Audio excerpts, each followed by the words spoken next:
Bonjour, dans ce vidéo, on va discuter de comment on peut résoudre algébriquement une équation quadratique qui n'est pas factorisable. Et on va introduire la formule quadratique. Alors pour commencer, disons qu'on a l'équation quadratique 2x au carré égale 3x plus 7 et on veut résoudre algébriquement. La factorisation, c'est généralement le plus simple. Alors on cherche d'abord à factoriser. Je vais tout mettre d'un côté pour que j'ai une expression quadratique qui est égale à 0 et je considère, est-ce qu'il y a quelque chose, est-ce qu'il y a deux nombres qui ont un produit de négatif 14 et une somme de négatif 3? 1 et 14, non. 2 et 7, non. C'est tout. Alors, ce n'est pas factorisable. Une fois que je reconnais que je ne peux pas factoriser, c'est là où je vais chercher à faire autre chose. Et on va utiliser un processus qu'on a utilisé en travaillant avec les fonctions quadratiques. Et c'était la complétion du carré. Parce que mon principe généralement, quand je veux résoudre une équation, c'est qu'il faut isoler la variable. Mais la variable ici est en deux places. Il y a deux termes, le terme quadratique et le terme linéaire.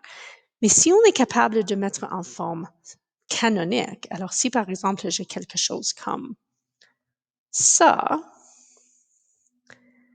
je suis capable d'isoler le x parce que je peux soustraire le q divisé par le a. Je peux prendre la racine carrée, n'oubliant pas qu'il y a une racine positive et une racine négative, et puis isoler x, comme ça. Ça, c'est le principe général. Ça, c'est une formule qu'on va jamais utiliser, vous n'avez pas besoin de reconnaître ça. C'est juste que pour illustrer que si j'ai une équation qui est en forme canonique, je suis capable d'isoler la variable. Alors, mon but ici, c'est de mettre celui-ci en forme canonique. Now, la chose la plus simple à faire d'abord, c'est, il y a plus simple, mais je vais diviser par le 2 pour ne pas avoir de coefficient principal, même si ça introduit des fractions. Il y a d'autres processus qu'on pourrait suivre, mais dans ce cas, je vais diviser par le 2, je vais diviser toute l'équation par 2, so x au carré moins 3 sur 2x moins 7 sur 2 égale 0 divisé par 2, qui est toujours juste 0. Donc, je n'ai pas un carré parfait ici, alors on veut introduire un carré parfait. Alors, n'oubliez pas qu'un carré parfait, c'est quelque chose dans la forme, sauf si on a x plus, disons, m au carré, c'est égal à x au carré plus 2mx plus m au carré. Ça, c'est un carré parfait. Alors, le terme linéaire devrait avoir un coefficient de 2m, ce qui veut dire que dans ce cas, 2m égale négatif 3 sur 2. Donc, m égale négatif 3 sur 4 et m au carré devrait donc être 9 sur 16. Alors, pour compléter le carré ici, je vais ajouter 9 sur 16 pour avoir un carré parfait, mais je dois aussi soustraire 9 sur 16 pour garder le bilan et j'avais moins 7 sur 2 déjà. Alors, j'ai inséré 0 essentiellement, plus 9 sur 16, moins 9 sur 16, dans le but de créer un carré parfait. Ce trinôme, c'est un carré parfait. On a donc x moins 3 quarts au carré. Moins 9 16e moins 7 sur 2 donne moins 65 sur 16 égale 0. Et maintenant, je peux isoler le x. X moins 3 quarts au carré égale 75 sur 16.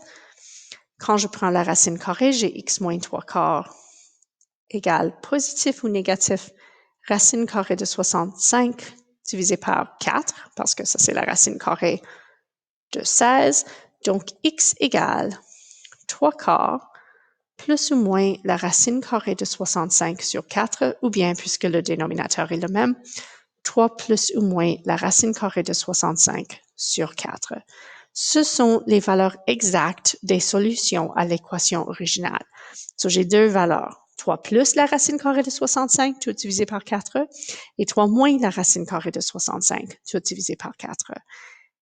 Et on peut trouver les approximations décimales si nécessaire, mais généralement, on va préférer une valeur exacte comme solution.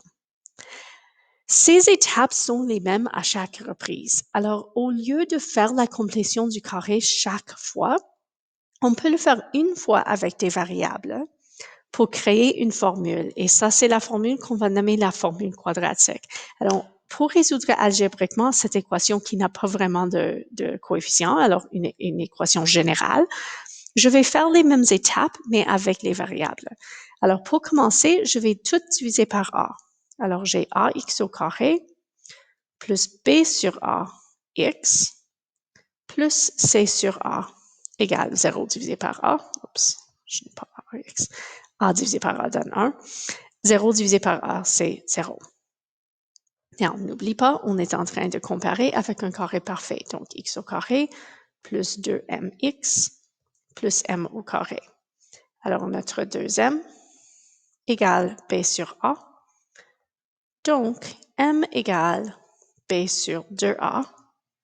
Et m au carré est donc b au carré sur 4a au carré. Alors, c'est ça qu'il faut ajouter et soustraire dans mon équation.